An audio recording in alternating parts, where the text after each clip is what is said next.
Okay.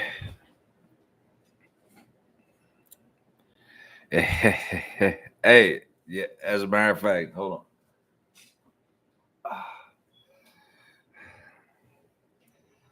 We got to start it off right, sir. In the official TWR pint glass here. I don't know, does it make that cool? Yeah. It's just yeah. Put my Jack Daniels in there. Because that's my favorite drink. So let's set that back over there. All right. Let's do it. Oh, shit. I'm trying to point this down like towards my mouth, right? Might help. I haven't had any yet. I was waiting. So I got a straw over here. Is it weird? Like, I think it's weird, dude. Drink out of straws. Like, unless you're at a restaurant, like, and you're not drinking out of your own glass.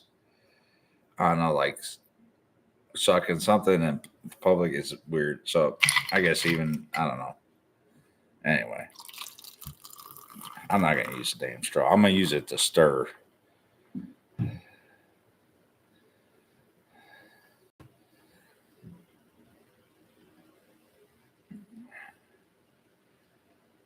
We're getting a bunch of snow here in Ohio. So it's like windy and snow, and I swear to God, the flakes are like that big around. So I don't know. It's not accumulating yet, but it possibly could be accumulating overnight for us. So yes, sir. Let me stir it up a little bit. Thank you, Andorine. Let me see, like, what's that whisper shit people do, like when they're like, the AARP stuff or whatever. That's the sound of kicking off a birthday. All right. Well, thank you guys for joining.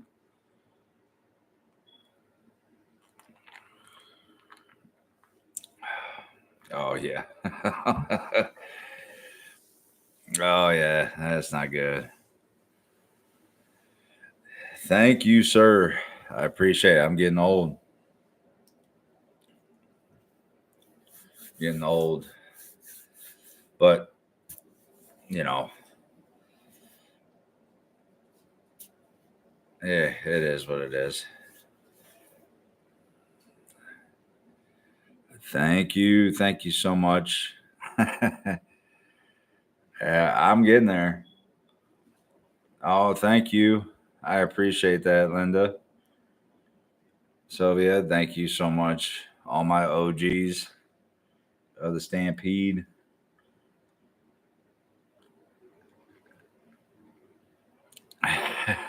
Yeah. I, I wish I was 23.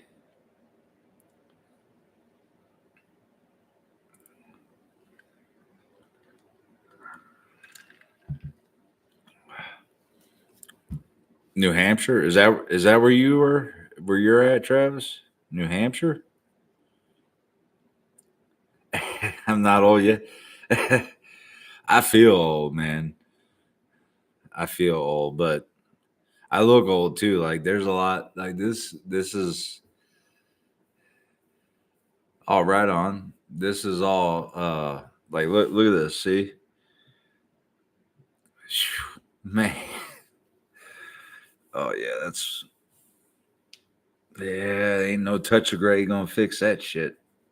No, sir. We'll just go ahead and slap that back on. All right. The only thing I got left is my eyebrows. And I don't know like when those are gonna go, but I'm assuming they're gonna go soon. They got to. And look how like this is like half and half. I look like fucking Two-Face from Batman.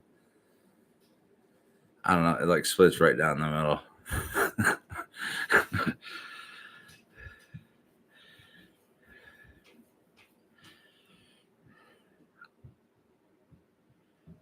Distant Quest. Well, thank you, Sylvia. I mean, if you can't laugh at yourself, right? I don't try to take myself too seriously. No, sorry.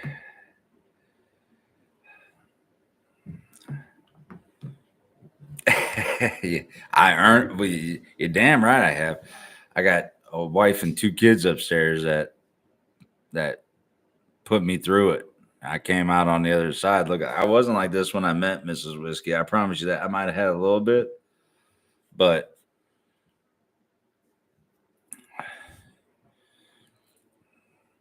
also your birthday's in 12 days.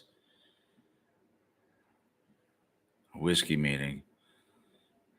I like that. I think I'm having one here tomorrow. That's you know, the good thing I guess about being right around Christmas is that uh, usually nobody's doing shit right after Christmas because everybody's broke. So, including myself. so, so we're having a get together tomorrow. Um, Mainly just some friends and family coming over to play games and hang out. So, yeah. But so I hope the weather holds out a little bit. I hope it's not crazy tomorrow. Oh, Malaysia. Oh, hey, thank you so much for joining. Makes me look distinguished. Yeah, yeah, yeah. Uh, I I don't feel distinguished. I feel like extinguished. Like I was on fire early on in life, and now I'm just smoldering. So, but I appreciate the compliment very much. I do. Otherwise, I'll tell you, like it's weird sometimes. Like when I am recording, I sometimes don't even see my upper lip because I think it gets grayed out by my half of my mustache and makes my upper lip look weird, like a Wakon Phoenix kind of. I don't know. It's a thin lip anyway, but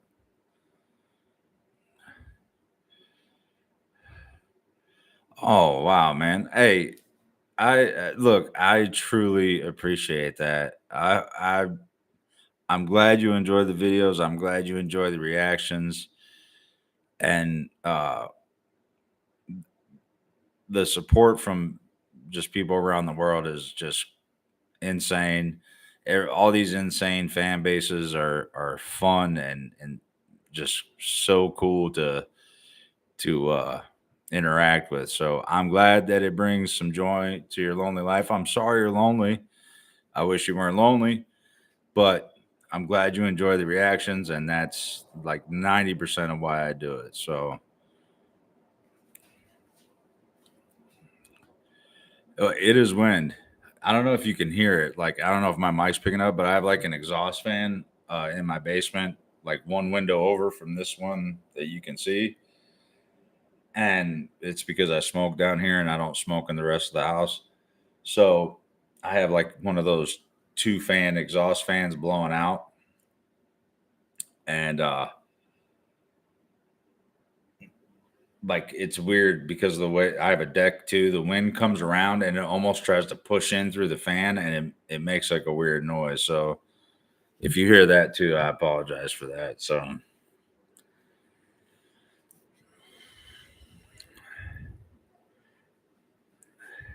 and by the way, you're not lonely if you're part of the Stampede, right? We're all here for everybody and anything, and anytime people want to talk.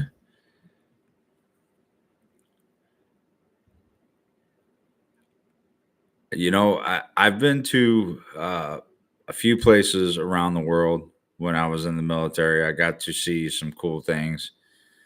I never made it really south. So I was in Cancun this past summer with Mrs. Whiskey before I started the channel. It was our little getaway. We were down there for 4 days, 3 nights, I think, or something like that.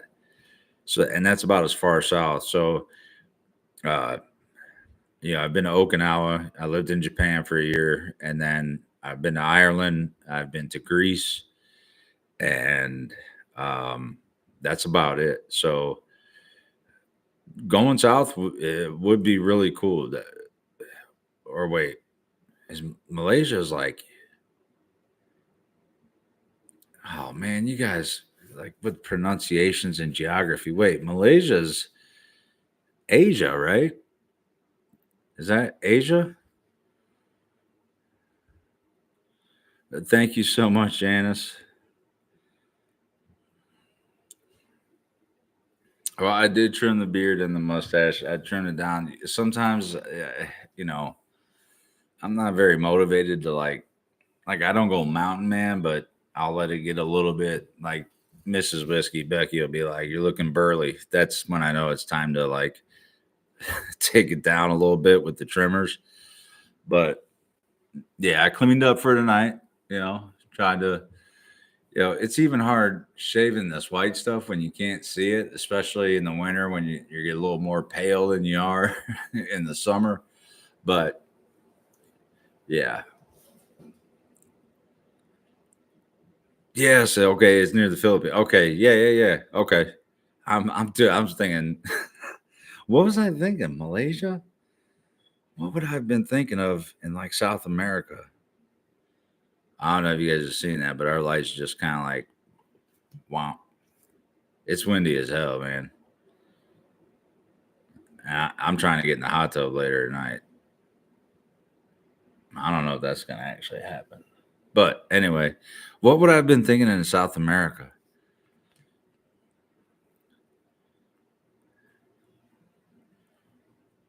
Scruffy? Yeah. Yeah. Becky says burly. Becky used to never like me having a mustache. She said it always poked her when I'd give her a kiss or whatever.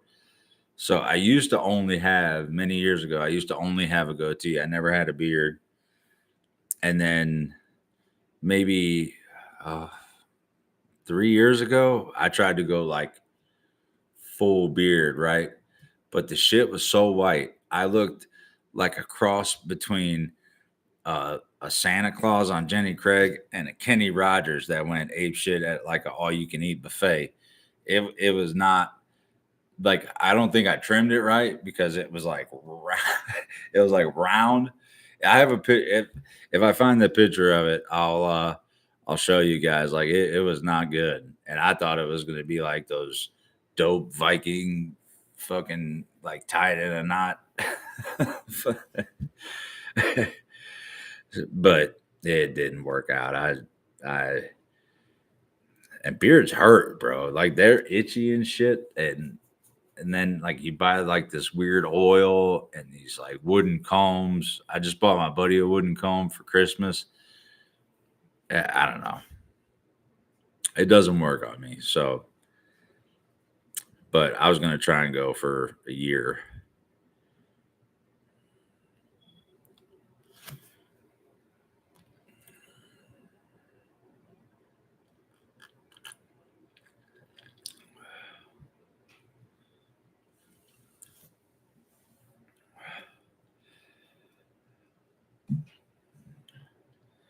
A whisker bomb. Yeah. See, I just get in these stages where like I'll let it go for a while, but I don't know. I can't do long hair either. That's why it's like always like this is probably getting pretty long. Like I don't go shaved head, but I keep it short. That's the only thing I really kept from the military. Anyway, so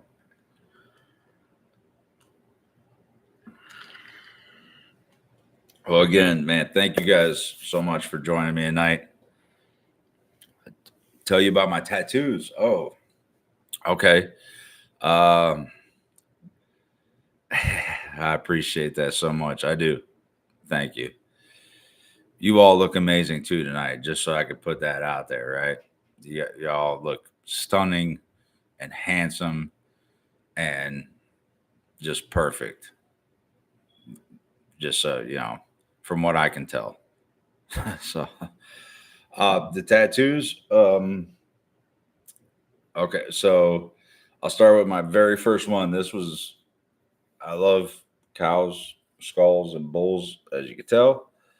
Um, and I got this done outside of Fort Leonard Wood, Missouri, where I was, as a Marine, I was training on an Army base. That's where I had to go to school. And, yeah, no problem. I went and I think this cost me $75. And it was a shop where they just turn and burn, man. They're like, what do you want? So 8:15 in the morning. Well, here it is 7:16 p.m. at night. So it's about a 12-hour difference. 13. That's what Okinawa was. I think Okinawa was 13 hours. Like when I would call back home, it was 13 hours difference. Excuse me. So this is just my USMC tattoo. I never got the EGA, the Eagle Globe and Anchor, or anything. This was done in North Carolina.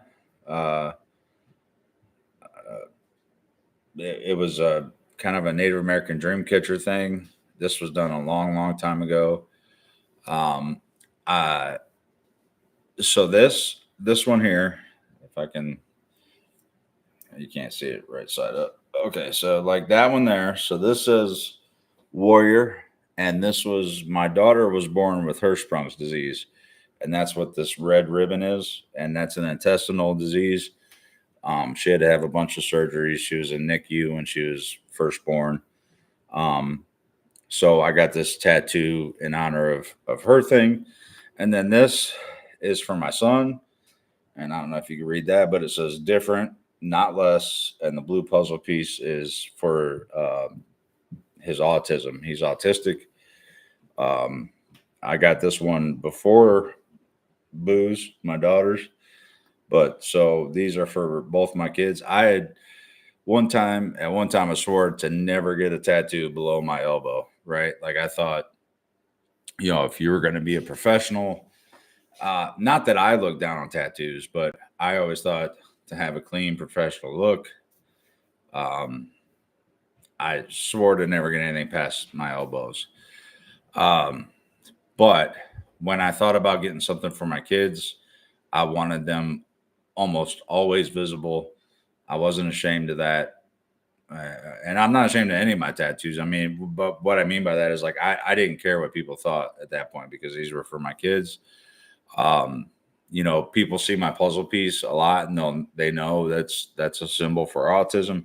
Booze, I have to explain it sometimes. I think early on when I was making videos, a woman claimed that I was a nice, well-spoken gentleman, except for the noose that was tattooed on my arm. So, so I tried, yo, I can't really, yeah. So, I do have Chinese lettering that I got here, um, and I have a wolf on my back that's a little bit bigger. But if you want to see those, you're gonna have to pay extra. This ain't that type of show. Maybe I'll start an OnlyFans.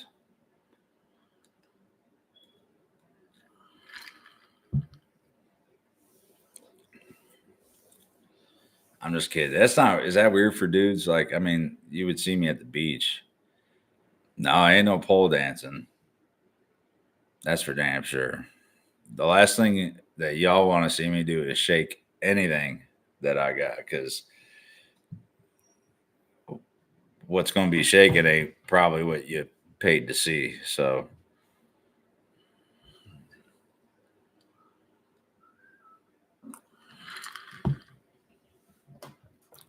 but you guys are awesome. And I'm glad since I wasn't doing anything tonight that I told Becky, I told Mrs. Whiskey, I said, you know what? I think I'm just going to do a live stream. I am drinking Jack and Coke. Well, I'm watching my weight. Well, actually, I stopped drinking soda, like regular soda, a long time ago. So I drink Coke Zero when I have my drinks. But I don't drink a lot of like soda or pop any other time, really, at all. I drink a lot of water. I'll drink some juices. I'll drink sugar free, like energy drinks every now and then, but mainly water. Um, but yeah, so Jack Daniels.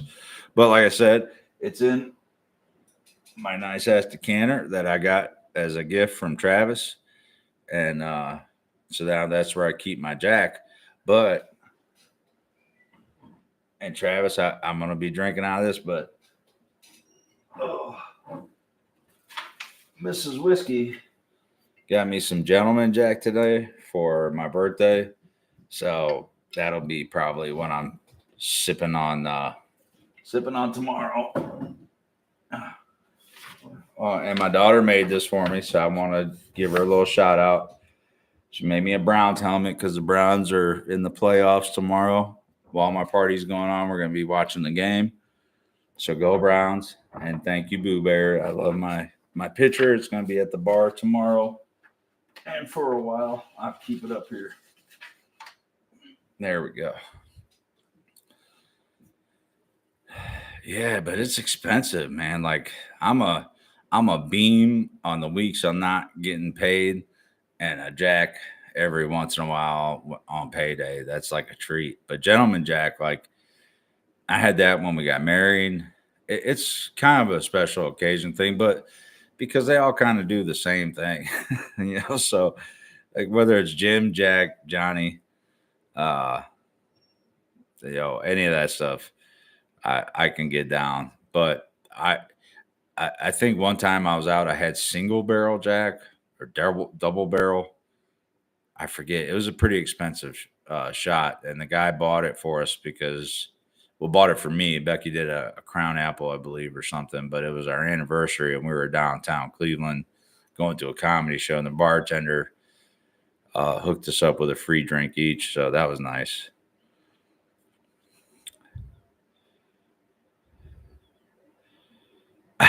Well, thank you so much.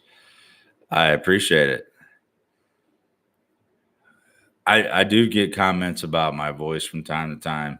Not necessarily sexy, but uh, I do have a lower voice, I guess. But if I've been talking for a while too, it gets even deeper. So if you talk to me like in the morning, I might sound a little different. And by the end of the day, I'm hey, how you doing? Yeah. So, but I appreciate that very much. You're very complimentary. You shouldn't be lonely. You should, you seem like a very nice person. So you shouldn't be lonely. And now you're not.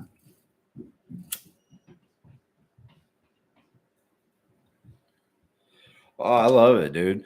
I had, I always thought, and I don't, if you have one, I don't think you're bougie. I always thought it was like a little bit like, am I trying to be fancy when I'm just trying to get drunk? But I actually do like having a decanter because one, it it it's much easier to access. so so easy access about 4 or 5 drinks in is super important, like twisting off tops and all that. And you'll see like I have some like this bottle here has the little bartender spout. I only have so many of those. So I use it on stuff that we mainly would do like shots or that we're measuring. So thank you so much.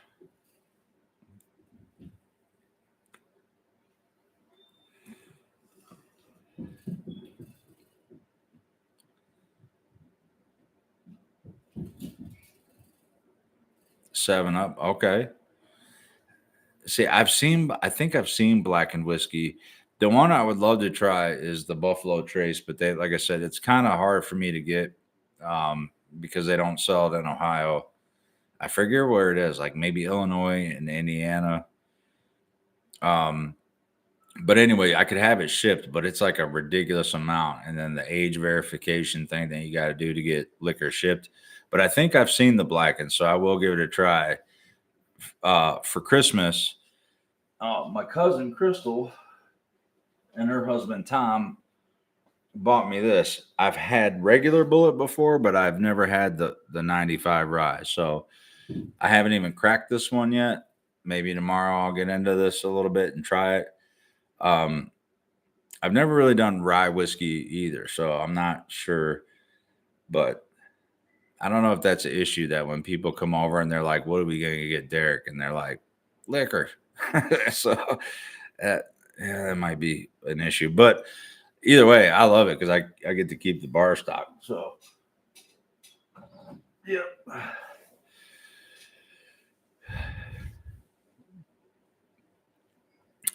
Well, I'm in a city called Sheffield Village, which is outside of, I guess, the main suburb would be Avon, Ohio, which is like maybe 30 minutes from Cleveland, Ohio. So when people ask me where I'm from, I'll say Cleveland just because obviously people know Cleveland. They don't know like the little suburbs. But so that's where I'm at, Cleveland.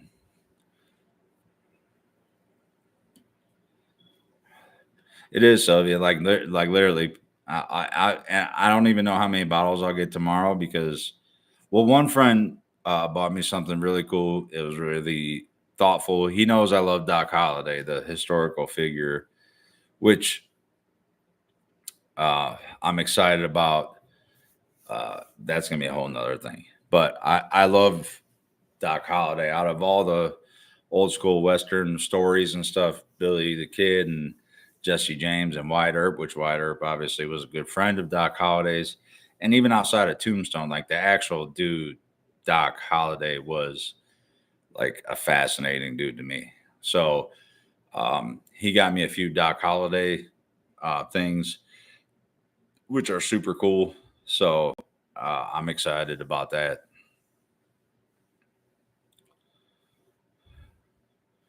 Newark, yeah. Well, I don't know. We have a Newark, Ohio. So, but I know I know what you're talking about. You're New Hampshire, right? Man, yeah. You guys don't get pounded up there.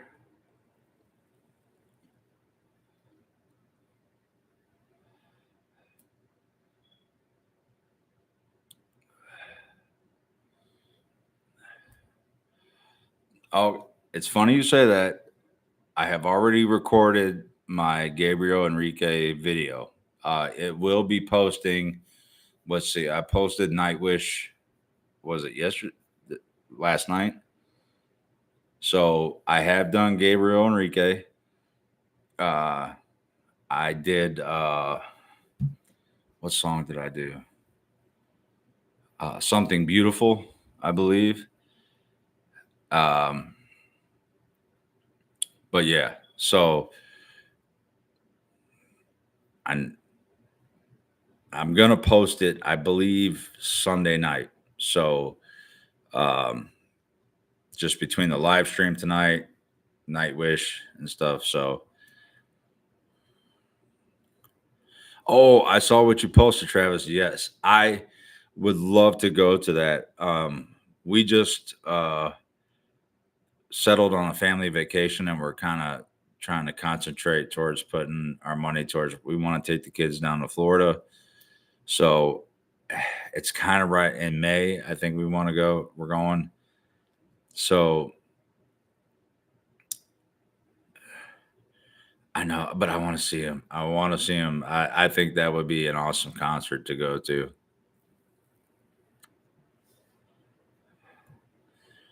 I did see Tommy release the video. I subscribe to probably 99. Well, almost. Well, I would say pretty much all of them. I would have to go back and double check, but I try to remember if I do somebody new. Part of the respect from me to them for doing their videos and using their videos is I always try to link their videos and uh, mention them in the description. Now I've started doing that. I didn't really know about that before, but I one of the things I first started doing was subscribing to their official channel. So I'd have to double check, but I did see that he released one. Yeah, so yeah, there will be more Dan coming. There's uh, a good cycle now between introducing the new people like Gabriel Enrique, which when you guys hear this dude, he's pretty good. He really is pretty good. Um, he's not metal. Uh I don't you have to check it out. Like he's pretty good though. So Nightwish was kind of one of those things that like Tommy. So Dan bled into Tommy. Tommy bled into Sabaton. Sabaton blended into Nightwish, and now even I've only done 2 Nightwish videos. People are like, "Oh, if you like these guys, you got to check out these guys." Um, so I got kind of a good rotation going. I try to be mindful of how close I'm putting certain artists like back to back. So I'm trying to keep a good blend and rotation, but um, I've even started about posting more frequently. Because now I do about 3 videos a week, roughly. I think it is sometimes 4, but usually 3.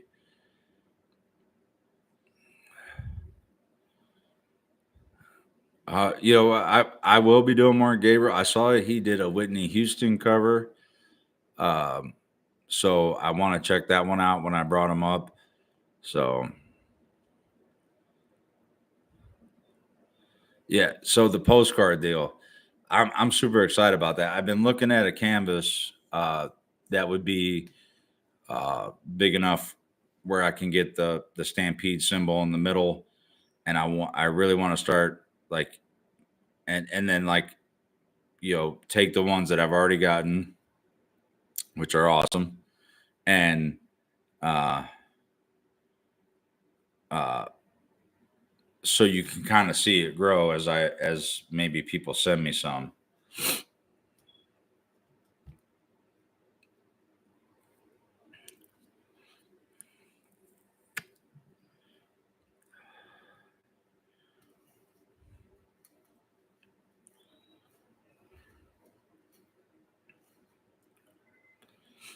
See, I never heard of Gabriel Enrique until it was suggested. Um, so uh, like that's part of the cool thing. I found Home Free through Pentatonics. Um, Becky introduced me to Dan. That was like my first big video that like I think I got like 100 and some subscribers overnight. Like I almost doubled or more than doubled the subscribers I had before I posted that video. It's weird when I go back and look like I'm not so I think I posted my first video in August 15th. So I'm like 6 wait, so August, September. I'm bad at math too. Like really I struggle with intellectual stuff. August, September, October, November, December. So yeah, like 6 months, give or take. Um, and even when I go back and look at like my first handful, like the first video, which was um that group from South Africa, man, they're fucking weird. And somebody at work said, "Oh, if you're gonna start a music reaction channel, you gotta check these." I think he was fucking with me now, but or he knew I would be like, "What is going on here?" And maybe he thought it would be a funny reaction. Um, but yeah, yeah, Travis. Like, oh, Soviet, he was on America's Got Talent. Okay, please don't do what one again. I missed it.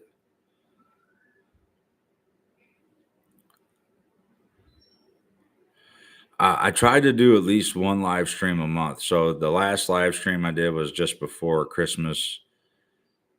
Oh yeah, no, so yeah, I won't be doing that. I did a second video of theirs because the guy was like, "Oh, if you think that one was crazy," And with me being a country music fan, you know, I never heard of, I've heard of Pentatonics. I heard of, like I did the Rolling Stones video of their new album, so I've obviously I've heard a few of people I've done. But once Dan was introduced by Becky, she's like, "You got to hear this guy do this." I had never heard of Dan. Then the suggestions, popped in and out. And then my mom is a big Pentatonics fan, so she's like, maybe you should do them. No, no, no, no. I like doing music that I at least have some shot at enjoying and discovering. So, but no, man, so I try to live stream at least once a month.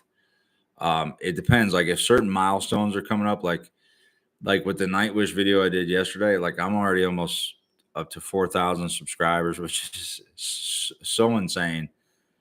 So insane. But I figured maybe the next, like, not the next live stream, but the milestone live stream is probably 5,000. I think hitting 5,000 is that's insane to even think about. But anyway, but so it was 100 and then 200 and whatever. Anyway, so but I try to do at least once a month because I love getting on here and talking with you guys and I try to think of things like maybe making one like a Q&A or some kind of um uh like I would have loved to have done the mail on a live stream, but I think I had just done one. And then I got Travis's kind of late because the post office didn't notify me with a card or whatever that I had a package. So I did his live on Facebook. So like things like that, like if I get more postcards, like maybe I can save up letters and then do kind of like a live stream about opening up some letters or something. Yeah. So all of my live streams are going to be on the weekend because one, I can have a drink with you guys and relax. And, um, during the week now I'm working out. I work out 4 days a week. Wednesdays are the days I record. And I do like a handful of videos on Wednesdays to get my recording done. So usually the weekends are going to be, when I do them anyway, just because. And then Mrs. Whiskey, when like today she's cleaning for the party upstairs, she's straight up the house. So she felt bad. She's like, "Oh my God, I'm gonna miss another live stream." But so Mrs. Whiskey will join me on future live streams at times, and we have a good time with it. So I enjoy doing these. If I have more to like offer, I would probably do them more than one a month. But right now, you guys, we'd just be looking at each other, drinking, telling stories. Although I don't know. See, I don't know what kind of interest there would be. Like uh, you are Mrs. Whiskey. She enjoys talking with you guys. Like she has a blast. She's more bubbly than me and more engaging than me. I'm more reserved, so she's all about it. It's like she's like, "Oh yeah, we get to talk." Okay, so yeah, but I thought about maybe like if me and Whiskey were down here doing karaoke, like having an adult weekend, uh, which usually happens like when the kids are staying with my mom or her mom or something, and we're kind of just hanging out at the bar alone. I thought about just starting up a live stream. I don't it would be rude like if I felt like it would be rude like if you guys were just sitting there and watching, like hanging out. I mean, I was still engaged. I would just have to think of a way to balance that and do karaoke and stuff with Mrs. Whiskey and hang out. But I don't know if that's something people would be interested in watching. I mean, I guess it doesn't hurt to just do it and whoever, but it's something.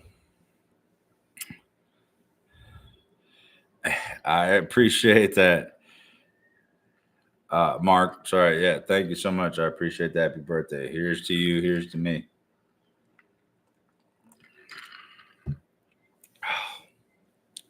That's so good. That's going down kind of smooth.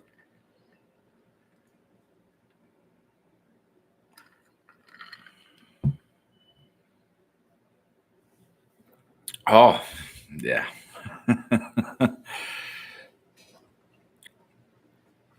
Oh, yeah. This was one of the first designs I did for the merchandise store. It's changed now a little bit. The TWR isn't there, and I've cleaned up the bull, but in the store it says Twiztid Whiskey across the back here. It says the full just Twiztid Whiskey, and then it's just the bull skull alone. So uh, when I got the glass, I'm like, I like it. I like it. It's clean and stuff, but um, I love the bull skull like by itself, just like I love the Stampede symbol.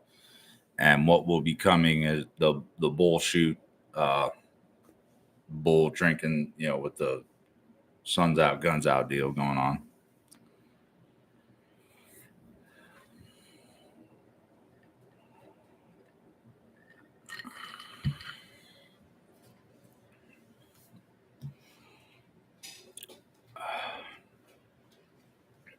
Oh man, I hope you guys didn't hear my knee pop. I just raised my knee and it. God damn, see, this is what I'm talking about. I gotta slap shit back into place. Yeah. So, uh,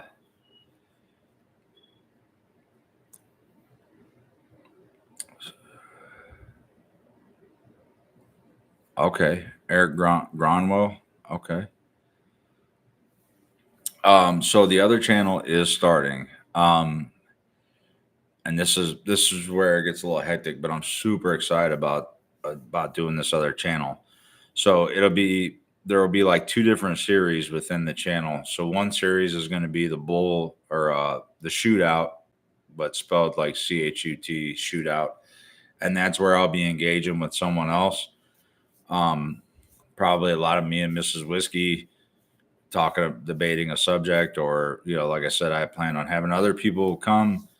Um, but being a small timer is probably friends and family initially to talk about different things. And then the second series, this is what I'm super excited about. So I love reading about a lot of these historical figures that have influenced a lot of things. Um, so it's going to be called Legends Out of the Gate. And the first episode will be on Doc Holliday. I'm going to uh, kind of go over who he was, tell his story a little bit about the things that happened, and then I'll do people like Crazy Horse and, um, you know, Wyatt Earp, of course, and, not just Western figures, but, the Alamo, like different historical type things like that. And just me kind of getting information and telling the stories about stuff like that.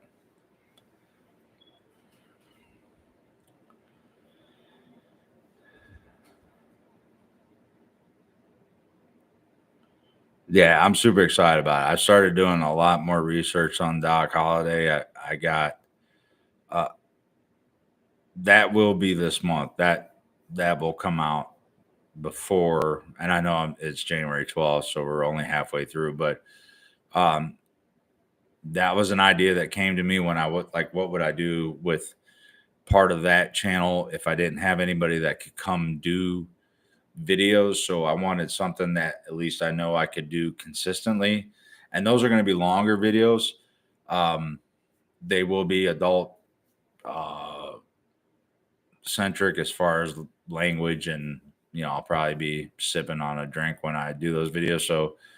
Um, so I thought that would be like a once a week, kind of like a TV show. Probably you're I would probably be looking at like half-hour videos or something like that if you were interested in hearing the story about somebody or something. Um, you know, just all types of influential people. And it doesn't even have to be like, it could be on, you know,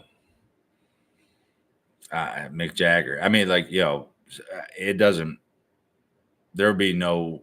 It'd just be legends. So people that you've probably heard of in history or present, and so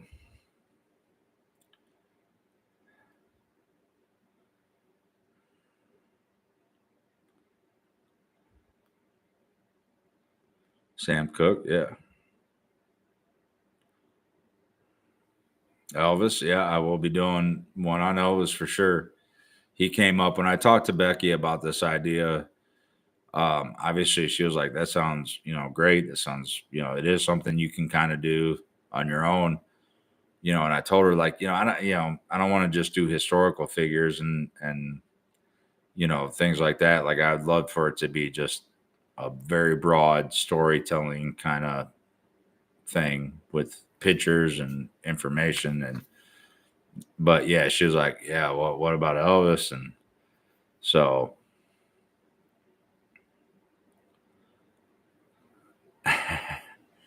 I am inspired. I'm inspired by you guys. All of you guys have been super supportive, and um, obviously, I wouldn't be where I'm at if it wasn't for you guys in the first place. Uh,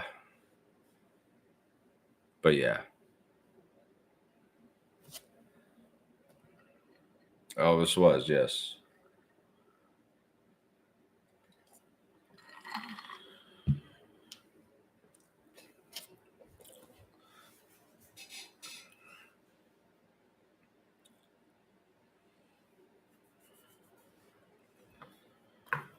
So, does anybody have any New Year's resolutions? You're going to a professional bull riding stampede? Oh, Nashville. Oh, I love Nashville. From what I remember of it, I loved it. I told Mrs. Whiskey we got to get back to Nashville at some point.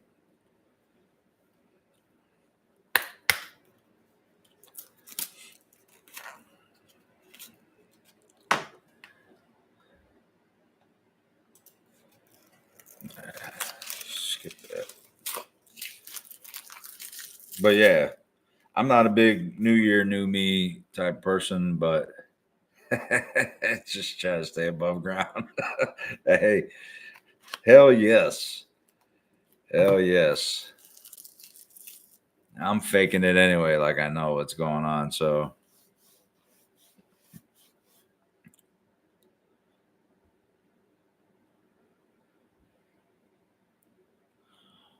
oh, with Boo, yeah, uh, yeah. I would love to do another one with her. What's crazy about my son Presley, which I love. Thank you so much, Jan. I appreciate that. He's 16 and he loves like this real old timey music, and I dig it. Like it's really good, and for him to be into it is really cool. So maybe I'll get Press to do one with me as well. But yeah,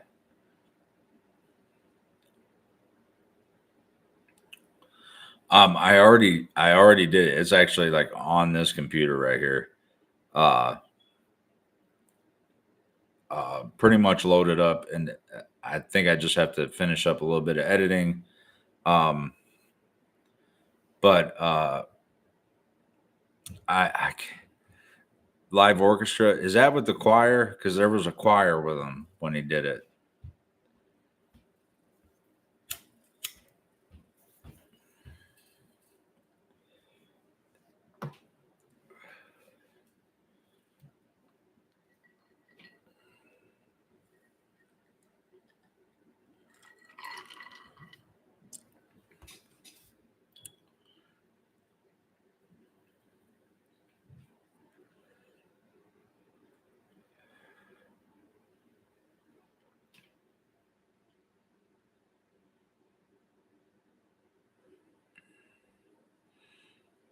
Oh, well, thank you, Jan. Sorry you had to go.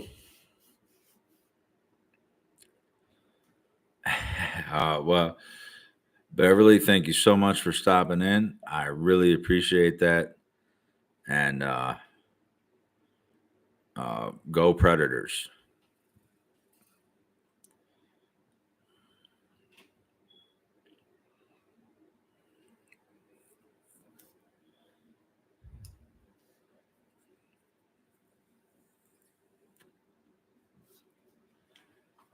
Okay, hold on, Travis. Hold on, hold on.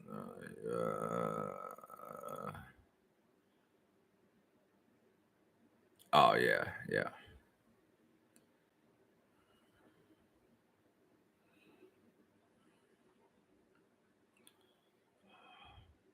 You know what's crazy? When I did the Gabriel Enrique video, I had like Sister Act 2 vibes as I was watching it. If anybody's ever seen that movie. So,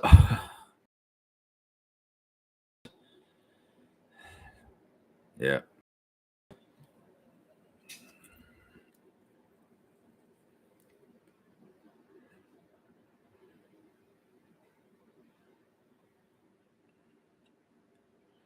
Yeah, Sister Act 2 popped in my head like almost immediately. So,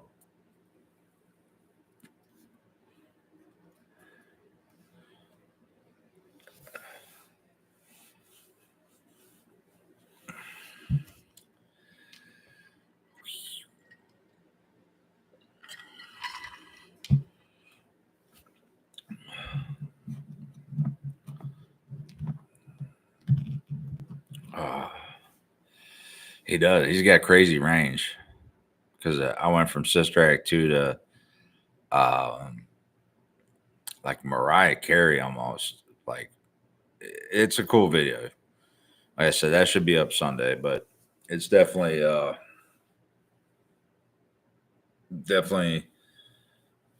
good listen. Anyway, I'm not familiar with Something Beautiful, so I don't know who did that originally.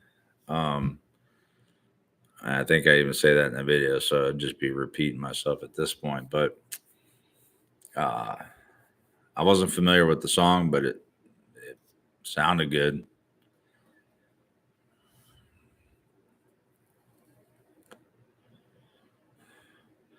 No, hey, Mrs. Whiskey. I don't know how to do a heart. Can I click a heart? Boop.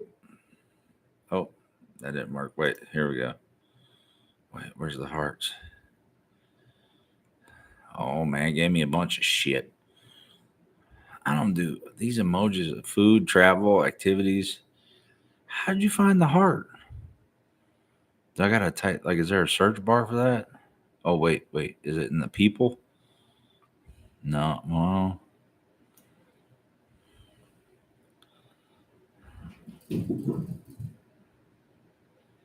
I don't know. Here, I thought I just had one.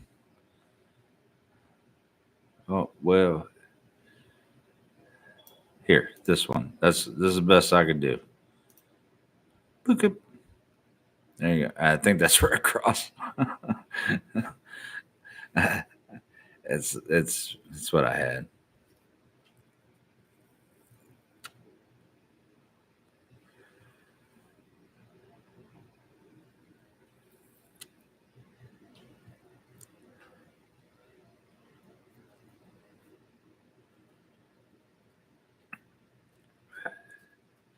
Uh I will say that I don't think due to my mom, I don't think I'm gonna be hurting for hair. Now my dad's had thin hair, but as you can see, it's kind of it's thicker. I don't know. Does gray make it fall out? Because if that's the case, if that means it's dying, I am fucked. I'm gonna have to start selling Mr. Clean in my merch store.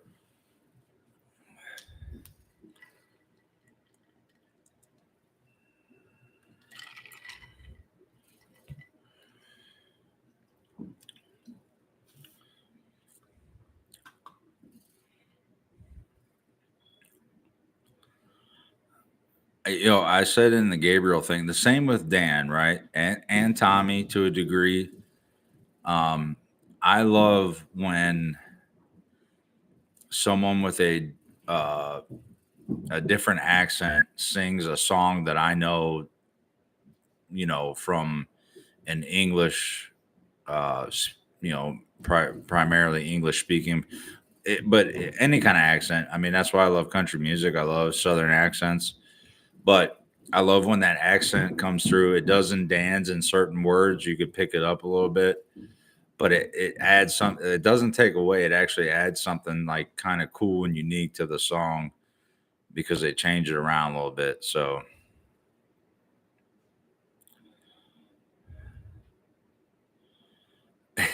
yeah, the whole horseshoe. Hell yeah, dude. I mean, as long as you cut your own hair, man. Because I know I've been in fucking great clips waiting to get a haircut, and the guy that's in the seat don't have shit on the top of his head, but is fading like this stuff back here or something. I don't know.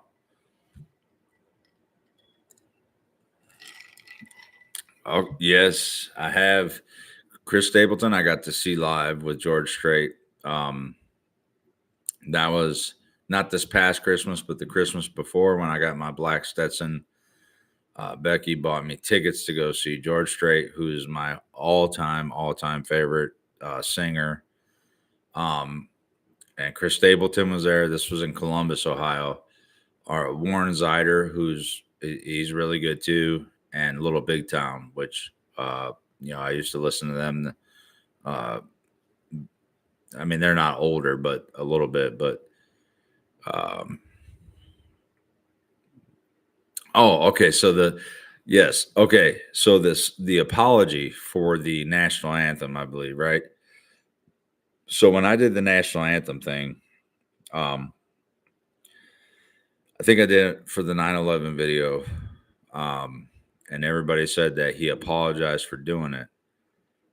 Um, and I was like, why would he apologize? Like I didn't. So I went to the video. I did go to the video, and I meant to.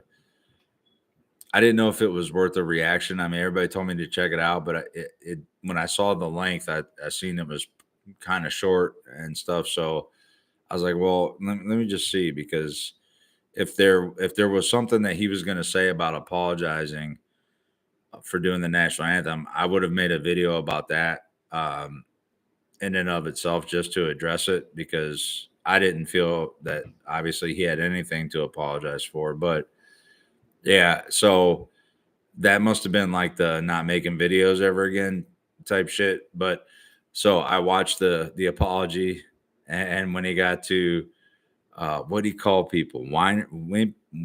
Wussies. Uh,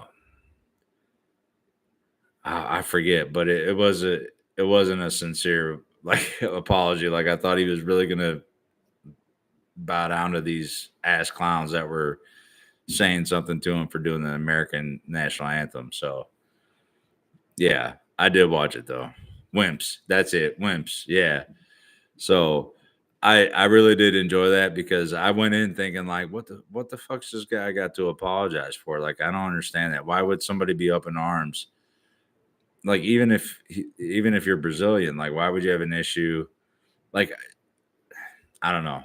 See, I love that. You know, Sabaton does like they did the Devil Dog video, which is near and dear to my heart. But they're not even American. Like they're not Marines. That they had no reason to do that video other than maybe they have some appreciation for um what that meant, how they earned their name, how that all came about becoming a Devil Dog, and that there was an appreciation to that, just like they do their other videos about the Bismarck. And so I love that like people can look at other cultures and have appreciation for them.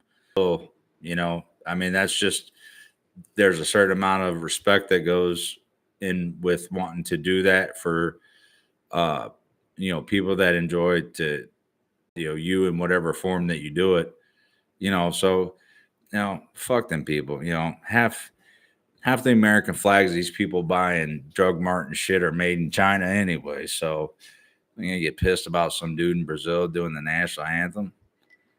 Anyway, see, now I'm getting up. Now my blood pressure's getting all up again.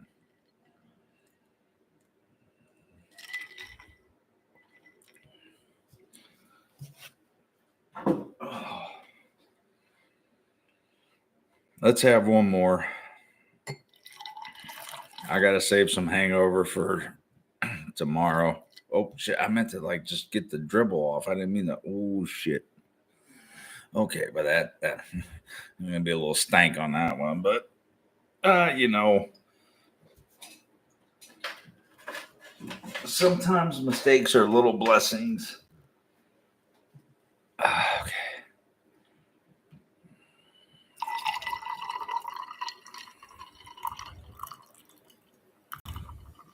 Yeah, Joanne, I don't get that. Fuck them people. I'm sorry for the language, but I don't have respect for that.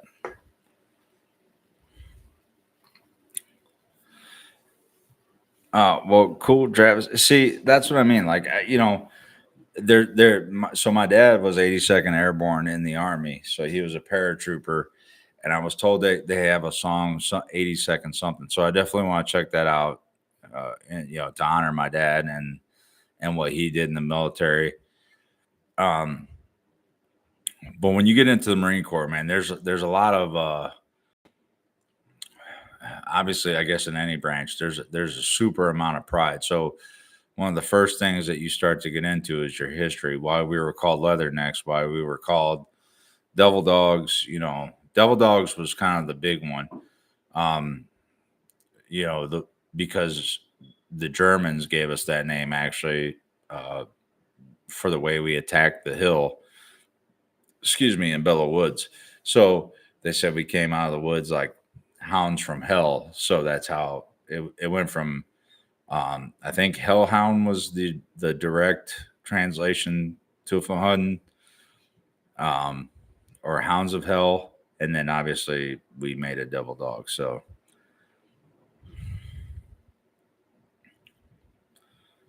yeah, it's gonna be strong. There's gonna be a little stink in that one. That one's gonna. That one might hurt a little bit, but I'm a grown man. I'm an old man, so you know, liver seasoned like a good cast iron pan. Oh, what the shit? See, the one time I go to drink out of a straw, I think there's a hole in my straw. Damn Dollar Tree. Sorry, I didn't want to get all that all over my bar top here. That was probably not appealing.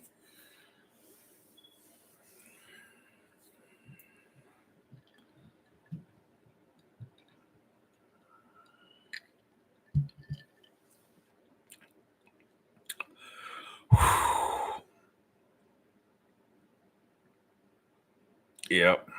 Yep. I was never a big shot taker.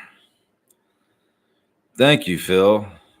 And Southern Michigan is Northern Ohio, and I know what you're talking about because it's coming through. So a hole in my lip, yeah, yeah. No, I'm almost positive. But anyway, yeah, stay safe up there, Phil. Man, driving if you got to go anywhere, do anything.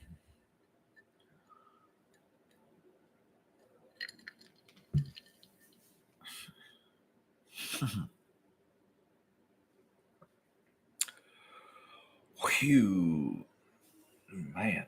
Okay, a White Russian. Hell yeah, that's like a alcoholic milkshake.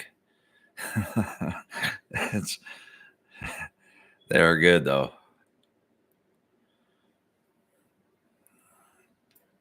Ugh.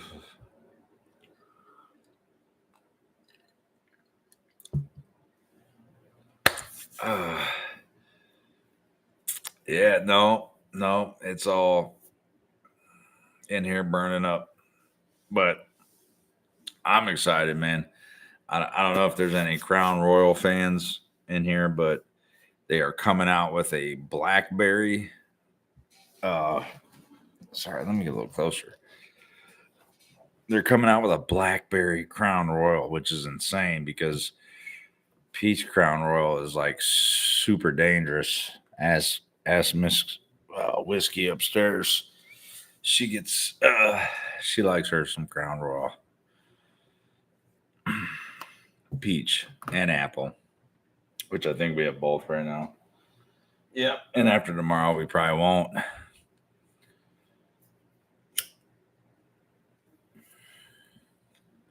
Smoking Snakes. Okay, I'll definitely check it out. I didn't know. I know people have probably mentioned that he was in the Brazilian military. Um, and I know a lot of countries are mandatory service countries. When I went to Greece, they were mandatory 2 years service at 18, I think. Um, but yeah, no, I think somebody has mentioned that he was in the military. Hell yeah, Phil. I do have some. It's a mini, it's a Becky bottle. That's what I call that. It's a Becky bottle. And there's some left from, I believe, Christmas Eve. So yeah. Yeah. And then I think, yeah. See, and then we got the bigger apple. This is it's like those M&Ms. Like this is a share size, and then this is a Becky bottle personal.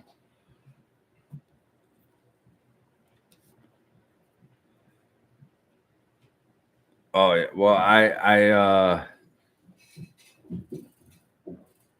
ooh, you want to talk about some rock gut bottom shelf shit, and it's not really bad. Ooh. I've had this bird dog, blackberry. Now you may have to go to the very bottom shelf and dig around a little bit, but you'll find bird dog. I've had chocolate and the blackberry bird dog. The chocolate whiskey really wasn't bad. Like it did have a chocolate like aftertaste to it, but you definitely had that whiskey burn. And the same with this, and it's 40%.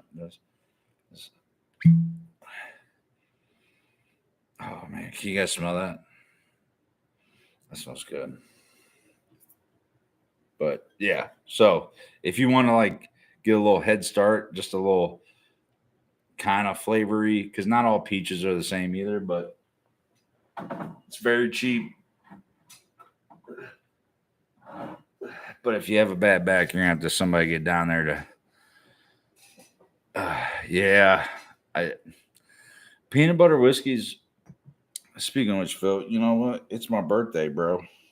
So, oh god, man, I need to do yoga. I'm not flexible. I can't reach down here and get it down. I'm gonna do a little mini with you, Phil.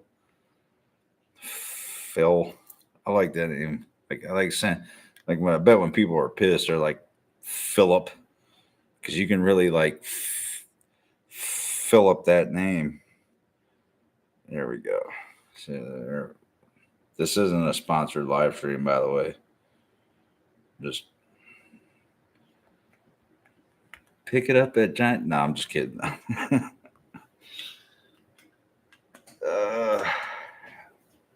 right.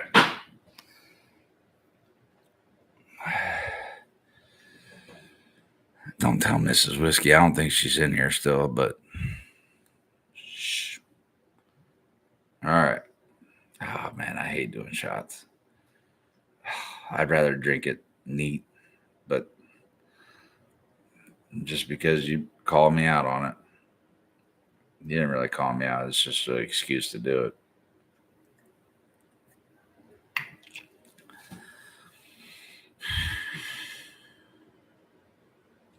It's so good.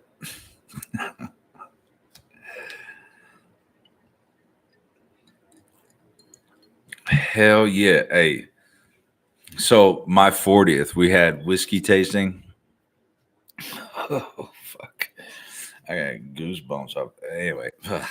um, so Becky did a whiskey tasting theme 40th for me, and we bought a bunch of different whiskeys. Some I had never had. Like I'm sorry, I'm scooting this a little closer. It's just bouncing. Um, but my brother, so when I was like 15 years old, man, I got drunk with this homeless dude, and his name was Larry. I wasn't alone. It wasn't weird, but he lived by this river. This is when I lived in Columbus, in a tent by the river, not a van, but a tent by the river. And you know, we hooked the dude up with some money to go get us some Bush beer and Mad Dog 2020 grape. It tastes like Dimetapp. I don't know if anybody knows what Dimetapp is. But anyway, I got so fucked up, man. I walked home and like I walk in the door and my mom immediately is like, "What the fuck is what is wrong with you?" And there was some stuff. I told her I was chewing grape bubble gum. She's like, "I can smell it on your breath." I'm like, "It's grape bubble gum." So stupid. So then I get into a crying jag over an egg salad sandwich, and then proceed to break down and tell her that I drank Attack Dog and Bushweiser. So um, I don't have that many good memories of Mad Dog 2020. But at my 40th birthday, my brother Rocky brought me, who my brother Rocky is like 5 years older than me. He remembers that story.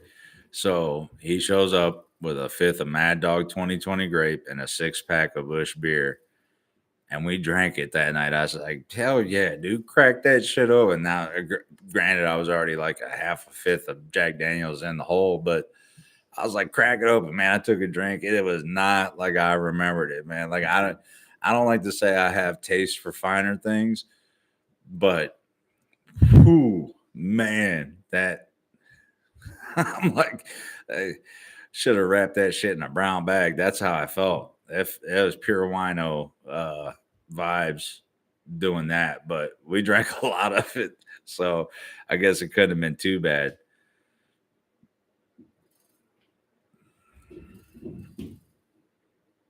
Boone's Farm, yeah, yeah. So Boone's Farm, Strawberry Hill was another one that was. Oh man, I think I just hiccup thinking about it. But yeah, I can't do them. Although I haven't had Boone's Farm. I've tried Seagram's Gin and Juice, some Blue Beast. Me and Becky tried that like a long time ago because I was at a gas station. I saw it. I'm like, oh, I used to drink these. Oh yeah, dude, yeah, it's bad. Um, but I used to in the military. So I started out drinking St. Ides Special Brews, and that was malt liquor. That you want to talk about puking, and that like kiwi strawberry mixed berry, like it was all not good stuff. But then I graduated to Captain Morgan. I did Captain Morgan, and I would buy a 2 liter of Dr. Pepper if we were going to a party.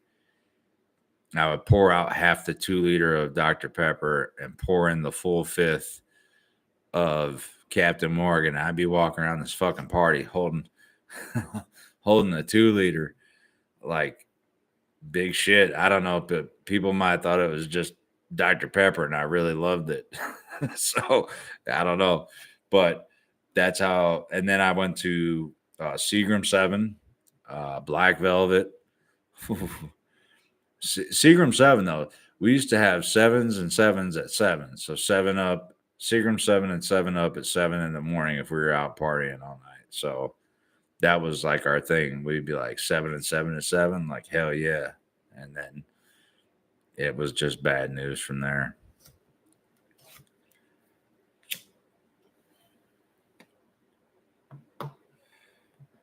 Oh, and the Jack Daniels punch? They had like the down home punch. They had Lynchburg lemonade. Uh, we drank those too. Zima, fucking Zima, and like wine coolers, the Seagram's wine coolers. Oh man,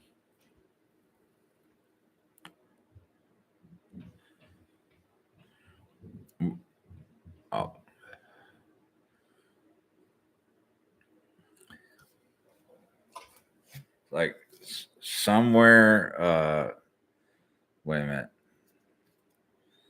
Never eat stale Wheaties. So that's so somewhere like over in here. Yeah, maybe.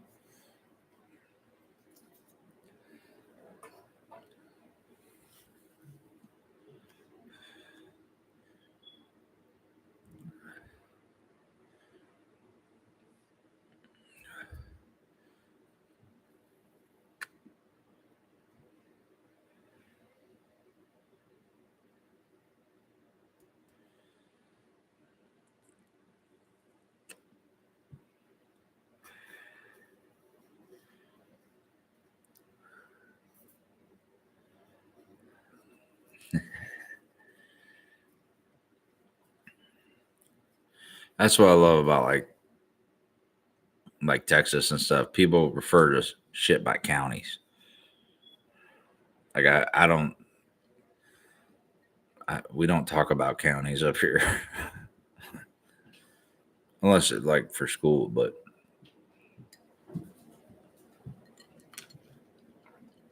that wind is crazy. We live in a wind tunnel anyway because we live right by Lake Erie. Like literally, uh, where am I at? Like 5 minutes that way. Like if you were to go straight through this wall, you'd be in Lake Erie.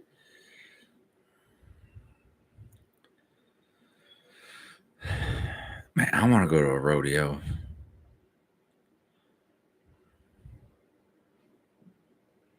Right during like it's so windy. Right. I want to like we stopped. So when we flew home from Cancun, we stopped at Dallas Fort Worth, which is like I don't know how Dallas has room for anything else. That's a big ass airport, man. That's a big ass airport. Uh, and that's the only time I think. Now my aunt Sheila, who does stuff with horses, she's been to Texas a few times, and they've told me about. Yeah, I do get lake effects now. Yeah, but we're not in the snow belt. That's a little bit more east. They get hammered hard. It kind of blows over us a little bit. So I'm sure it is. It's got to be a big ass city.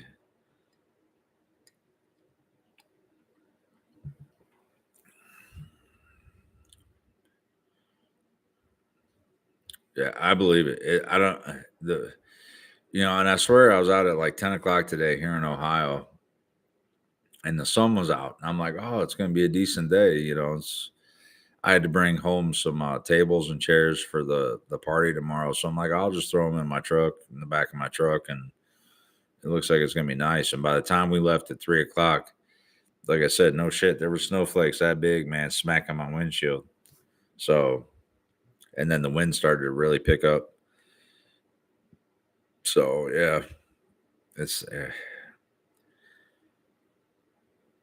I want to move to North Carolina again so bad. I used to live in North Carolina when I was married to my first wife, and me and Becky have made a deal that as soon as the kids are done in school or we hit the lottery, we are gonna try to get back down to North Carolina or Tennessee. Like I want to be a little bit away from the shore, but not in the mountains. So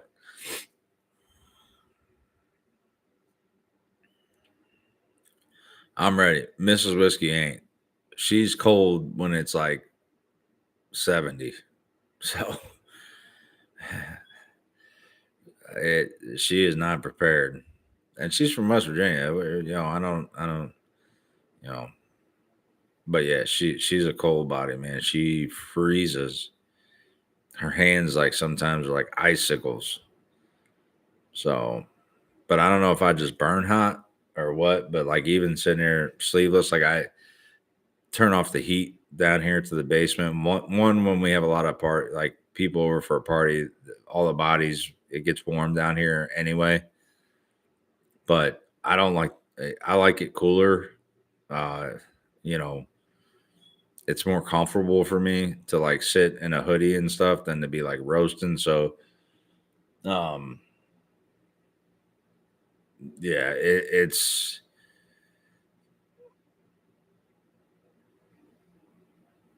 but I don't know.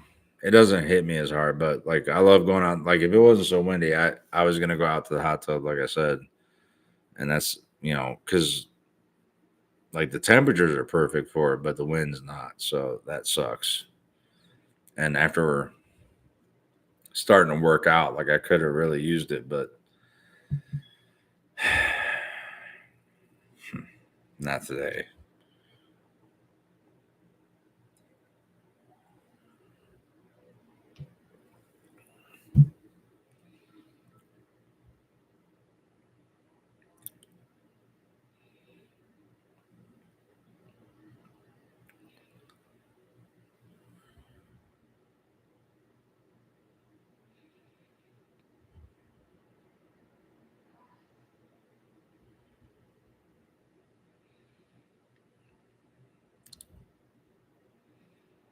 Yeah, yeah.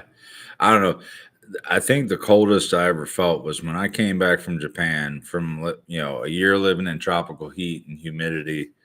I flew back to San Diego, California, and the first like we landed during the day, it was fine. Um, and then uh nighttime came, and when I came back from Japan, I was processing actually out of the Marine Corps. I had done my 4 years and some change due to stop loss or whatever. And then so I was processing out. So when you're processing out, they don't want you to do anything. They don't want you to even PT. They don't want you to get hurt, anything that so you basically sit around all day to see if your name's going to be called to process you. But there's a bunch of people. So it could go, I think I was there like 2 weeks. So the first day we land, we get in and they're like, okay, yeah, you have no chance of getting called today. So you guys can just go relax in the barracks, the room they gave us. And so 4 or 5 of us got together. We're like, dude, let's go check out San Diego. Let's go check out the nightlife. Like we're not PTing in the morning. We got to be somewhere. I think it was like at 8 a.m., which back then, I obviously recovered a lot faster than I do now. So getting drunk or having a good time on a night where I was going to be up at 8 was actually a luxury because I've done it where I was getting up at 4 to go run 8 miles. But anyway, so we go out, the sun's setting, and I'm like, it's kind of nippy, man. Like it's chilly, and all of us were coming back from Japan. The four of us that were kind of sticking together, 5 of us. By the time the sun crested the horizon, I was like, y'all got to take me to a Walmart. I need a hoodie. Like I am freezing. So I go to the store, I get a hoodie, and we go out to eat. And it's a certain restaurant where women who are blessed up here work. It's a famous place in San Diego, or well, anywhere really. And being a young man, we were like, hell yeah, let's go there, get some food, and then we'll go check out some bars and stuff. And I'm sitting in this restaurant. Uh, yeah, that's it. Named after an owl thing. And I'm shaking, and I'm pretty sure then people thought that like I was coming down off of something really good, or that I might have been a little mental or something because I was freezing, and I'm like, oh my god, it's so cold. But my blood had thinned out so much to acclimatize to the heat in Japan that, and it gets kind of cool in San Diego at night. I'm not sure if people know that. Like it does get cool.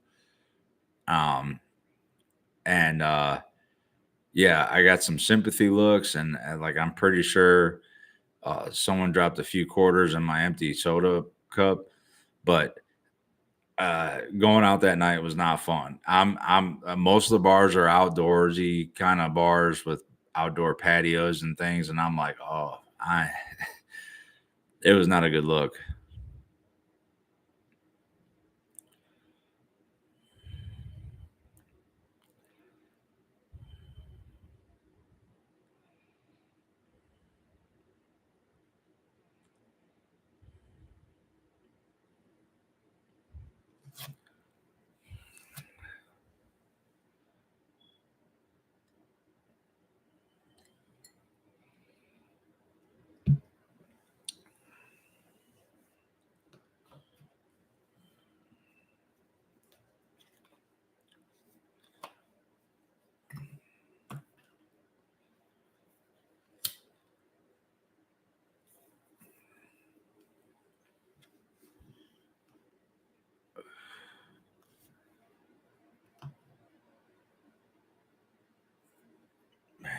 is really, really bad.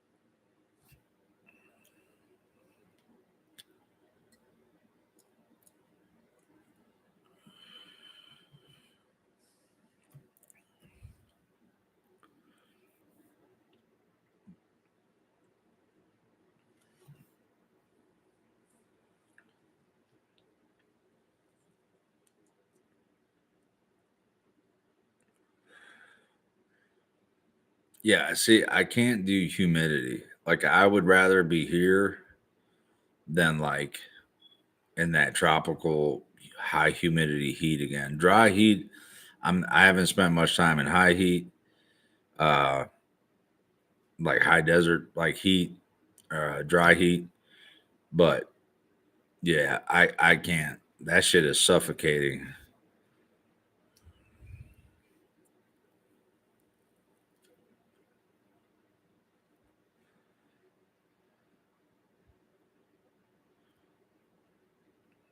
Yeah, I can't do humidity, man. Japan was just I would spend hours ironing my camis and shit, and I'd walk outside and it'd be like like it just like I didn't even do shit. It was just it was hot.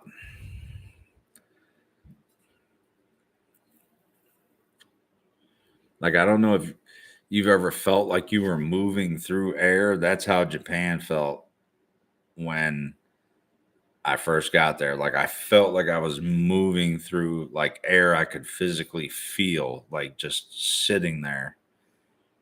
Yeah, I don't know. It's kind of hard to describe, but yeah, no, it's but like after about a month, like your blood thins out naturally to acclimatize to the heat. And they had this whole program to like build like acclimatize you so you weren't PTM like with the rest of the guys that were doing like full workouts. You were doing like these gradual buildups. But yeah, it's after a while I got used to it. So I wouldn't say it's like undoable, but like I said, when I came back to San Diego, it was like a whole different world. I'm like, what is this? This is fucking where's all this global warming people are talking about? I'm freezing, man.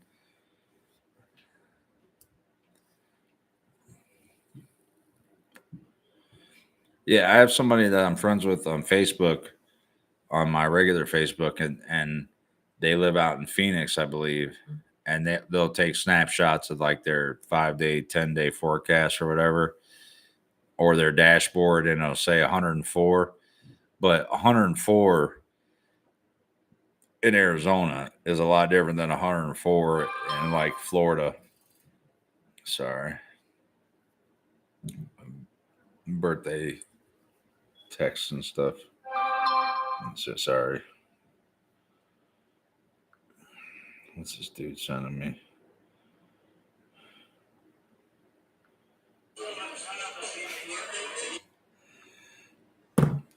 So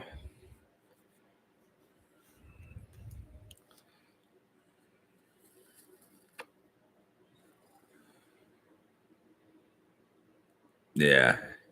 See, like I said, like we're uh planning a family vacation down to Florida, and we're going in May. So it'll be warm, it'll be humid, but it's not August, July. Like I went to boot camp in South Carolina, Paris Island. I left for boot camp July 11th of 1999, and I graduated boot camp in October. Excuse me, of that same year. Obviously, it's a 3 month boot camp, but end of July, beginning of August in South Carolina was hot as balls. It was hot. I I went to boot camp. I weighed what I weigh like 180 something, I think. And when I graduated boot camp, I weighed 156 pounds. And I think my dad almost walked right past me. He didn't recognize me. when he came out onto the parade deck to after we were dismissed or whatever. But yeah, I should go there now. Like, I wonder if the Marines would let me just like do boot camp, like not all the other bullshit. But I lost a lot of weight in boot camp. The meals were always like, well, they didn't barely give you time to eat. Maybe that's what I need too. But yeah, I lost like 30 some pounds in 3 months in boot camp. So man, that's what my fat at. Like, I need an obstacle course and build one. But yeah, I thought I had a picture of me, like when they took pictures in boot camp. Let me see. I don't know if you guys care to go down memory lane. Obviously, you can see I'm a pretty big dude, but these pictures are from when I came back from Japan.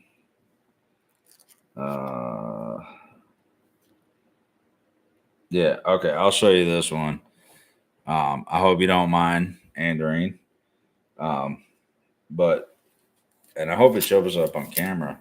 These are older, but that's oh man, the light. That's me in the middle. I don't know if it'll focus. I was a small dude. Yeah. Look, you could put your arms around me. That's how small I was. That's yeah. That was a long time ago. I was like super really rail thin. There's some I'm passed out in that one. You don't want to see that one. Yeah, so that was like when I first came back from Japan. So I was actually a little heavier than I was in the actual picture. But I love this one. This one's of like that's me and my grandma sitting there. My grandma who passed not too long ago. Yeah, I don't. It won't focus too good. No, I know the light's shining, but yeah. So maybe I just need some fucking humidity to make me make me thin.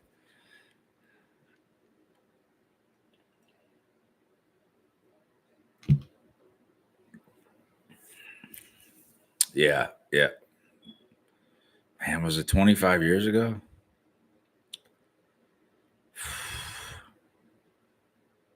Wait, it would have been right. This is 20, 2024, 1999. Yeah. Holy shit. Yeah. Oh, thank you, Andrew.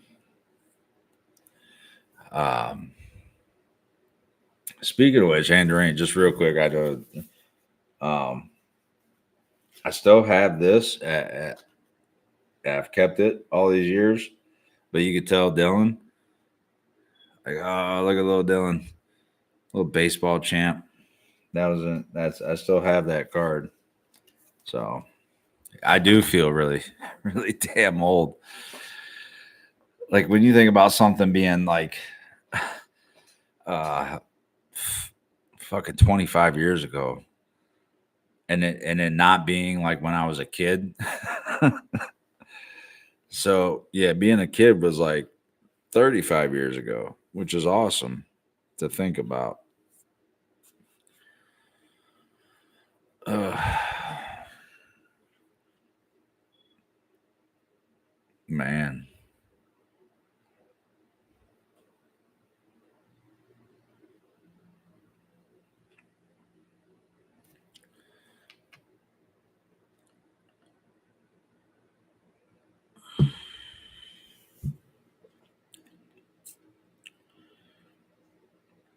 Yeah. It's crazy how fast all this time goes. Like I wish I would have done this a long time ago.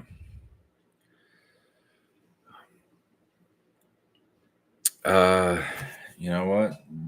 Well. Oop, nope, nope, nope, nope. Let me see.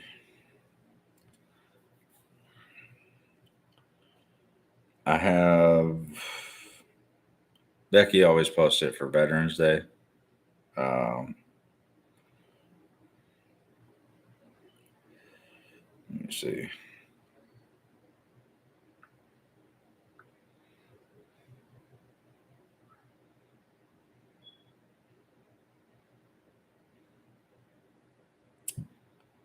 Mm,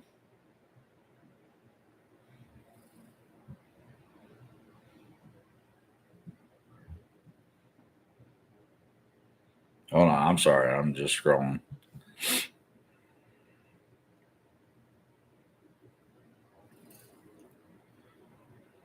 Okay, let me see. I hope this shows up. But this is the picture of me and my dress blues. Yeah, that's like in boot camp. See the resemblance? That dude is stuffed down in here somewhere, but yeah, that was me. Oh man. Yeah. God. God damn. Yeah. That's a pick me up.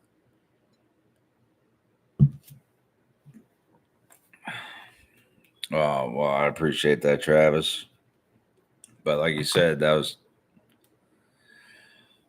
no. That's Sylvia. That was probably at the 156 ish, 160. I think.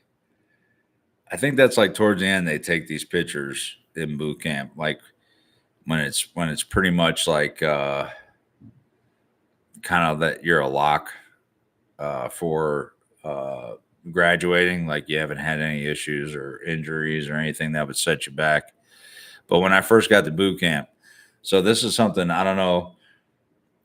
When I first got to boot camp at 180 some pounds, so everybody knows like the green t-shirts that military they call it like olive drab or whatever.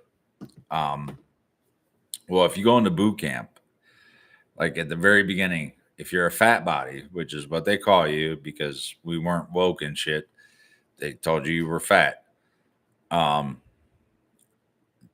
if they thought you were fat, what they would do is they would have you paint these white stripes, two of them across your shirt on the front and across the back, and that was so that the corpsmen, the Navy, guys that would follow us around in case someone got hurt, would know like, hey, we need to watch out for the white stripes, these fat bodies that might fall out in the heat, and you know they're probably gonna drop. So, and once you get to a certain like weight within a certain range, like your BMI type stuff, then you could take the white stripes off. And when I first got to boot camp, they told me I had to put the white stripes on. They're like, you're a fat body. You need to put the white stripes on your shirt. It was embarrassing as shit because you had these other guys around you that didn't have white stripes, and you know, y'all kind of hauled around each other, like the white stripes stuck together.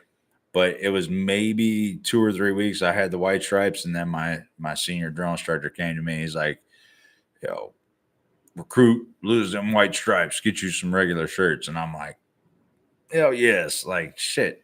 Yeah, I was so happy to lose them white stripes because I just felt like so. If you fall out of the run, out of like a run in the military, they threatened you with what they called the silver bullet. Now, I don't know, maybe because some of you are moms and have been moms for a long time, know how to get a core temperature. Does anybody know how to get a core temperature?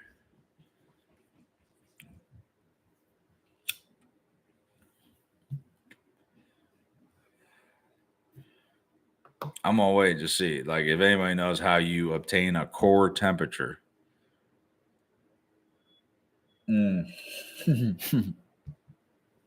Yes, ma'am. Yep, that is right. So, what they would do is they would tell you, it was like a threat almost. They were like, hey, fat bodies. Yeah, that's right. Okay, so so they would tell us before, like we would go out for these runs, they'd be like, hey, fat bodies, any of you fat asses fall out, you're gonna get the silver bullet. They didn't care if they thought it was heat stroke related or not. If you fell out because you were just had a cramp, they were gonna double check your core temperature by bending you over on whatever dirt ass swamp roadside you were at and get your core temperature to make sure you weren't cooking on the inside. So they had these thermometers and metal rods, and they called them silver bullets. And they're like, "You want to catch a silver bullet?" I thought they were talking about fucking Coors Light. I'm like, "We get to drink beer?" Nope. They were going to shove a rod right up your ass, no matter what the reason was that you had to fall out of line. Yep, you had to fall out of line. They would just pull your pants down, lube it up, and so I never fell out of a run. There were times in those first couple of weeks where I was pretty sure I was going to die, and I don't mean like like figuratively. I mean like literally. I'm like, but I'm not stopping. There ain't no way one of these dudes is shoving one of them metal rods right up my ass on a dusty, swampy, dirty South Carolina roadside. So I hustled my ass off to get them white stripes off of me. Because then if you fell out without white stripes and you were just like, oh man, I got a Charlie horse or something, they would let you go. But if you had white stripes, no, we just want to double check. And I'm like, yeah, nope, ain't happening. So, so yeah, that motivated me to lose weight as well.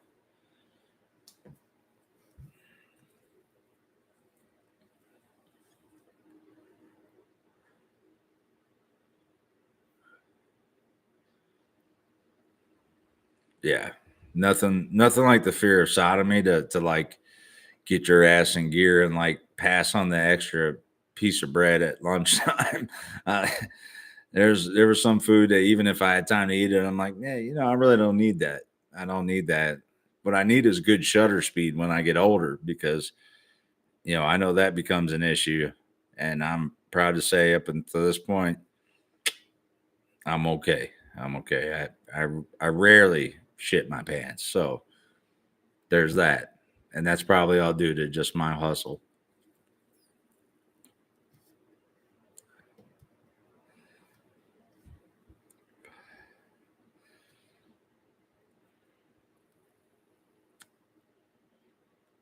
Oh, that's a good trip down memory lane.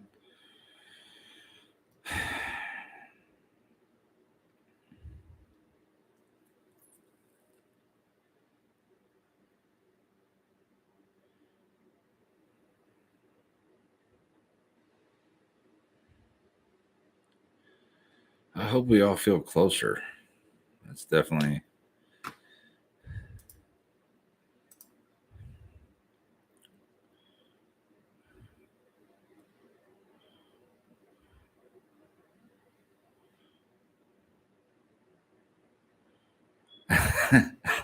Yeah. Yeah. Oh, I'm down to earth, Travis. Believe me. I'm just like you and probably a lot of people in this room that don't want to have things shoved up their backside. But yeah, I love doing these with you guys. That's why I've been on here for almost 2 hours. I'm always like, yeah, I'll probably be like an hour or so. And I look up and the timer's at 1:45, 44. So, oh, yeah, because Jan, I don't know how much has changed. Like when I was in boot camp, Mothers of America. I don't know if you guys remember all this stuff that was going on. It was kind of the pre woke stuff. but Mothers of America. So a lot of the hazing I didn't have to go through that, like old school Marines told me about, like the punching and the beating up and the sock parties and stuff. But there were some funny stories, and maybe we can get into those. Like I have so many good stories from boot camp that were just like, um, it's just like when I tell people like something will trigger a memory, and I'll be like, oh yeah, we had a dude that was wild, So we'll get into that stuff. But yeah, Travis, you guys are all good people, man. Like I gotta say that doing this channel and even in the comment section, away from the live streams, but like I've learned a little bit about some of you from your posts on the Stampede Facebook group, which I love that you guys joined. I love that there's people that participate in that and post things because it shows me interest of the people that are in there and like what they're into. So I really do enjoy all that stuff. So but yeah, hands down, my favorite part about doing all this stuff has been meeting awesome people that aside from the artists and things I would have never listened to, but getting to chat with you guys is an awesome bonus. So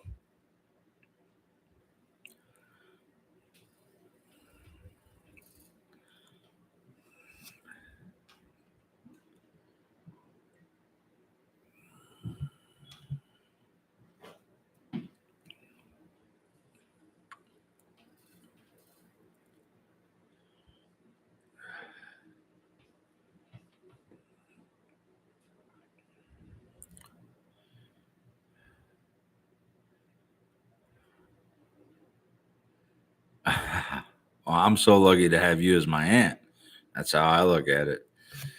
Yeah, definitely get your grandson in there, man. If he went to PI, see the Marines I went to San Diego for boot camp or whatever, we called them Hollywood Marines. We really, even within the Marines, there's a sense of pride of going to PI. If you went to PI, you were considered hardcore by the people that went there, Sam fleas and shit. And fucking, especially like I was 3rd Battalion. We were in the back in the swamp. So even within PI, we looked at 1st Battalion and 2nd Battalion like, man, yeah, you guys are up front where it's nice and shit. We're back here where they're still digging out fucking swamps, and like we go on runs and they're like, oh, if an alligator or something comes out, I'm like, dude, what the fuck you mean? What if an alligator comes out running a zigzag? Like, is that just to get me to run harder? Because you don't have to go that far, bro. The white stripes did it for me. So, we considered 3rd Battalion and 4th Battalion was there. So that was the female unit or battalion at PI, but they were in the back with us, the females. They were close to us, but we were all kind of separated. But yeah, I was 3081, Battalion 3081, Mike Company. So I'll never forget that number.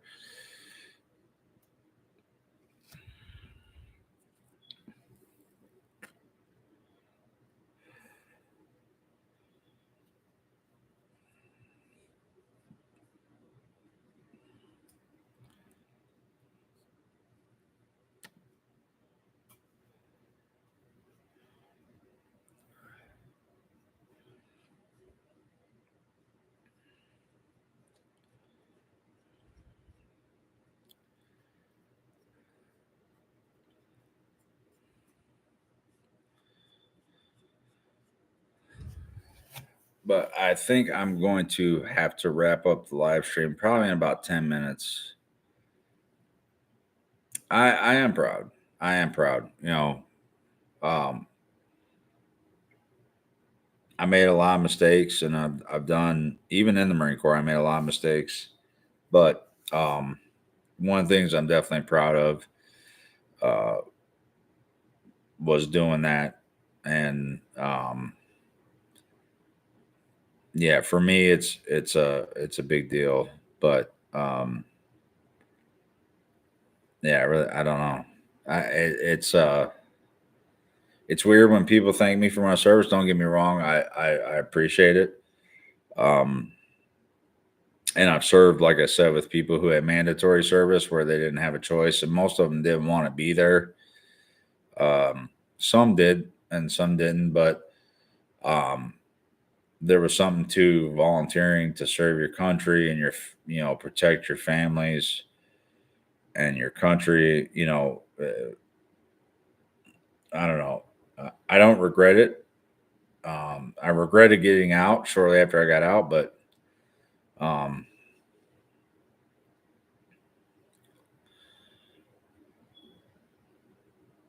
yeah, yeah.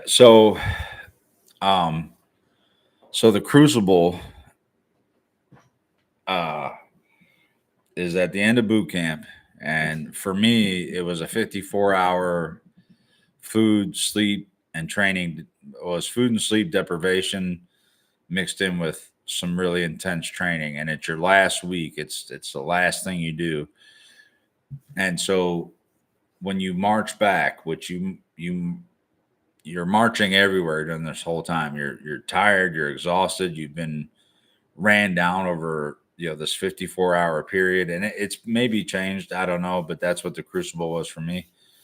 Um, so you when it's over and you're marching back, you would stop at the Mount Iwo Jima monument, and they would put you in this like formation type thing. And once the Crucible was over, you were considered a Marine, and that was week 12.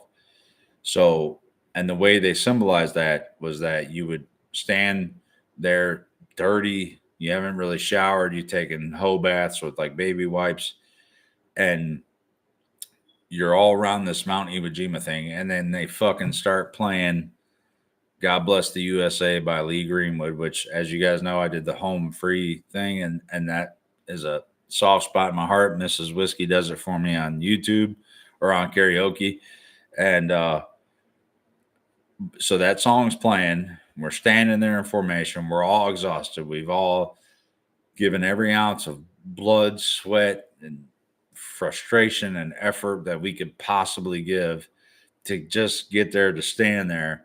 And then they have you hold out your hand, and they put an eagle, globe, and anchor in your hand. So all throughout boot camp, you're not allowed to say that you're a Marine. You're not a Marine yet. You haven't earned it. It's when they put that EGA. That's the first. Like your camis are plain. You're wearing fucking New Balance tennis shoes. You're not even wearing boots and stuff for most of that time leading up to this. But when they put that EGA in your hand and they shake your hand and they tell you that you're a Marine, it's like you're exhausted. Like I don't know if people, know like when you're already exhausted, like I'm sure people have been like you're just overly emotional, you're spent, you have nothing left. I cried, everybody around me cried, not sobbing like ugly cry face, but you were emotional. It was such a emotional moment. And then you went to this thing called the Warriors Breakfast, where after you left there, you're a Marine, you're considered a Marine. You go to the chow hall, and man, you have a breakfast like steak and eggs and shit you haven't ate for 3 months. And they're just like, dig in, fellas, like get it. And you've been food and sleep deprived for 54 hours. So you're just wanting to tear this shit apart, but your stomach is shrank, but, but, and it's the first time you're allowed to call your drill instructors. So that's week 12. The 13th week, they call it transition week. That whole week you're considered a Marine. You can fast, what they call fast pass for chow, which is like if there's new recruits in line to get lunch, you're like, hey, Marine, and they're like, step aside, and all these dudes move to the side. It's cool as hell. It's like a cool feeling. And those dudes all got to experience it too. But they part like the Red Sea, and you just get to go to the front of the line, get your fucking piece of chicken and a glass of milk and shit, whatever you want. And it was cool, but you called your drill instructors by their rank instead of sir, like you had to do the whole time. It's just really a cool uh thing. But yeah, tears rolling down the face after the Crucible. I'm not sure. Like even your drill instructors, you won't see a tear, but you can tell that there's an immense amount of pride that they had in, in training you and getting you to this point and seeing how proud you were. So you could tell. And then at the Warriors breakfast, they talk to you like you're humans instead of recruits. And you talk about funny things that might have happened throughout the boot camp, and you get to ask questions that you wouldn't have been able to ask before. It's just a really cool thing. So that's my whole favorite thing. And then you're preparing for graduation that whole last week, and you're ironing out your dress uniforms, and it's a much lighter atmosphere. It's not so rigid and stuff. You still had like bedtimes, you couldn't leave and stuff like that, but it's super that's ingrained in me. I'll never forget that moment of getting that EGA in my hand. So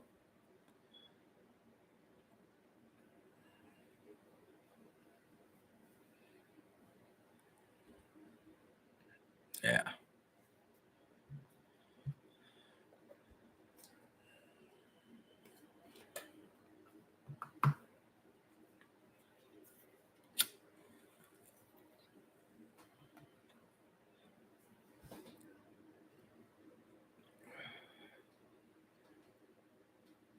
No, thank you guys for spending time with me on my birthday. You guys have made this uh an amazing evening. Like I said, I wanted to be a low key evening because of the events that's going on tomorrow. But you guys have made my actual birthday, because today is my actual birthday, uh, fun and rewarding. And I knew I wanted to spend it, at least share part of this deal with the Stampede and the people that have supported me through this new venture, because it is a big part of my life now. You know, being a YouTuber and you know trying to connect with people and build your channel and all this stuff. Like they talk a lot about the business end, but this is really the coolest part. So I am glad that you guys decided to share your evening with me and have some drinks and stuff with me. And really, it does mean a lot. So I appreciate it very much. Okay. My company, 3rd Battalion, Platoon 3085. I was 3081. So, but my company, yes, sir. I was, man, my company. I forget who was next to us, like India or some shit. I don't know. I'm not gonna fall in the snow, Travis. I'm not going out tonight. I've actually, uh, the hour I probably would have spent in the hot tub is the extra hour I've actually spent on here hanging out, because but fuck that at this point, man. There ain't no way I'm going out there. Um, so yeah. And to Jan, to your grandson, hoorah, semper fi, devil dog. I appreciate their service. And yeah, thank you guys so much. Like it's been a fun evening, and I really do appreciate it. It is like Travis said. It's like talking to old friends and sharing and swapping stories and stuff. So I appreciate that very, very much.